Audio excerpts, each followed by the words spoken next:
আসসালামু আলাইকুম। যে যেখান থেকে আমার ভিডিওটি দেখছেন সবাইকে আমার চ্যানেলে স্বাগতম। তো সবাই কেমন আছেন অবশ্যই জানাবেন। আজকে আমি মুরগির মাংস রান্না করব, তো সেটাই আপনাদের সাথে শেয়ার করছি। প্লিজ পুরো ভিডিওটা স্কিপ না করে দেখবেন, আপনাদের ভালো লাগবে। তো মাংসটা আমি মাখিয়ে কিছুক্ষণ রেস্টে রেখে দেব, যার কারণে এখানে আমি বাটা মশলাটা দিয়ে দিলাম, সাথে লবণ, হলুদের গুঁড়া, মরিচের গুঁড়া সব কিছুই দিয়ে দিলাম। তো এখানে আমি জিরে, আদা, রসুন তিনটে একসঙ্গেই বেটে নিয়েছিলাম, দিয়ে দিয়েছি। সব মশলা দেওয়া হয়ে গেছে। এখন আমি হাত দিয়ে সুন্দর করে সবগুলো মাখিয়ে কিছুক্ষণ রেস্টে রেখে দেব। মুরগির মাংসটা এইভাবে কিছুক্ষণ মাখিয়ে রেস্টে রেখে দেওয়ার পর রান্না করলে মাংসটা খেতে ভালো লাগে, মশলাগুলো মাংসের ভেতর পর্যন্ত বসে যায়। তো মাংসে আমি দুটো আলু কেটে নিয়েছি বড় সাইজের। তো আলুগুলো আমি লাল লাল করে ভেজে নেব, যার কারণে এখানে আমি কড়াই চাপিয়ে দিয়েছি চুলাইতে। কড়াই তেল গরম হয়ে গেছে, আমি আলুটা দিয়ে দিলাম। তো আলুতে সামান্য একটুখানি লবণ, একটু হলুদের গুঁড়া দিয়ে আলুগুলো আমি লাল লাল করে ভেজে নেব। সচরাচর মাংস রান্না করলে আমি মাংসে একটু হলেও আলু দিই, কারণ আপনাদের ভাইয়া মাংসের আলুটা খুব পছন্দ করে। এর আগের ভিডিওতে আমি বলেছিলাম, আপনাদের সাথে শেয়ার করেছিলাম। এখানে আমি দুটো বড় সাইজের আলু ছোট করে কেটে নিয়েছি, আলুগুলো ভেজে নেব। আর যারা এখনও আমার চ্যানেলে নতুন আছেন তারা প্লিজ আমার চ্যানেলটি সাবস্ক্রাইব করবেন, এবং ভিডিওটি যদি ভালো লাগে তাহলে ভিডিওতে একটা লাইক এবং একটা কমেন্ট করে যাবেন প্লিজ। আমি যেহেতু বাইরে ঘোরাফেরা খুব একটা কম করি, বাইরে বেরোনোটা হয় না, ওই জন্য ঘরে রান্না টুকিটাকি যেগুলো করি সেইটাই আপনাদের সাথে শেয়ার করি। তো প্লিজ ভিডিও যদি ভালো লাগে ভিডিওতে লাইক কমেন্ট করবেন। আলুগুলো আমার আরেকটু ভাজা ভাজা হতে হবে, বেশি করে ভেজে দিলে আলুটা খেতে ভালো লাগে। তো আলুগুলো আমার ভাজা হয়ে গেছে, নামিয়ে রেখে দিয়েছি। এখানে আমি একটা ভাজা করব, এখানে সবজি কেটে নিয়েছি। আলু, পটল এবং মূলো সরু সরু করে কেটে নিয়েছি, এগুলো আমি ভাজবো।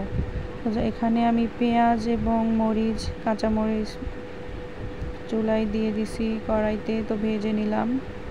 এখানে এখন আমি সবজিগুলো দিয়ে দেব। পেঁয়াজ আর মরিচ ভাজা হয়ে গেছে, এখানে আমি একটুখানি পাঁচফোড়ন দিয়েছিলাম, তারপর সবজিগুলো ঢেলে দিয়েছি। সবজিতে লবণ এবং হলুদ দিয়ে একটু নাড়াচাড়া করে এইভাবেই কিছুক্ষণ চাপা দিয়ে রেখে দেব।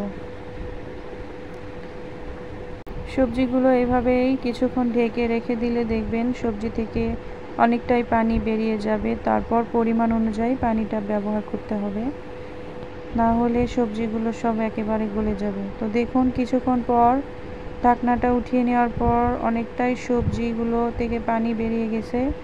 এখানে আমি আরেকটু পানি দিয়ে সবজিগুলো সেদ্ধ করে নেব। তো খুব বেশি পানি লাগবে না, বেশি দিলে সবজিগুলো গলে যাবে। আমি সামান্য একটুখানি পানি দিলাম।